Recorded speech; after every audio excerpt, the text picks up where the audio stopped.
আপনাদের মাঝখানে আরেকটা নতুন ভিডিও নিয়ে আসলাম, আমি হাজির হইলাম।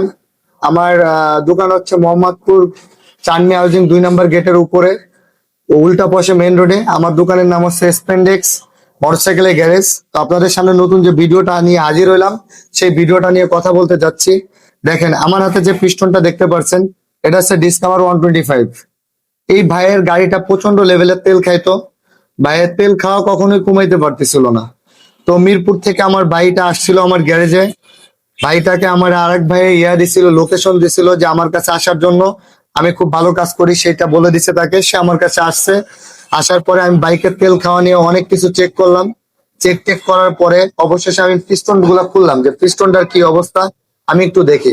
তো আপনারা দেখেন এই পিস্টনটা এমন ভাবে এখান থেকে ভেঙে গেছে যে বোঝার কোনো উপায় নেই। আমি যখন এটা খুললাম, খোলার পরে দেখি যে এই পিস্টনটা এখান থেকে ভেঙে গেছে।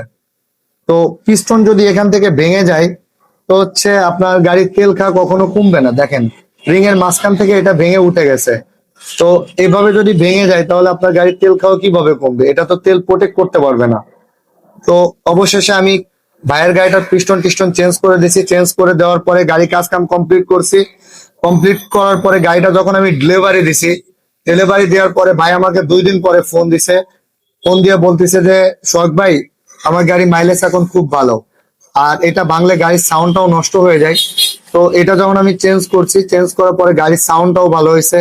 তো আপনারা যারাও ডিসকভার 110, 125, 100 গাড়ি চালান, তাদের যদি অতিরিক্ত তেল খায় কিংবা গাড়ির সাউন্ড ভালো না হয়, তারা হচ্ছে এগুলো একটু চেক করে নেবেন। হয়তো সবারটাই ভাঙবে এমন কোনো কথা নাই। যাদের পিস্টনের এই রিং গুলো বৈশা যাবে, তাদের বাইকেও কিন্তু তেল অনেক বেশি খাবে। তো এই ছিল আজকের ভিডিও। ভিডিওটা ভালো লাগলে লাইক করবেন, চ্যানেলটা সাবস্ক্রাইব করে দিবেন। আমি আরো নতুন নতুন গুরুত্বপূর্ণ ইম্পর্টেন্ট ভিডিও নিয়ে আপনাদের সামনে হাজির হব নেক্সট টাইম।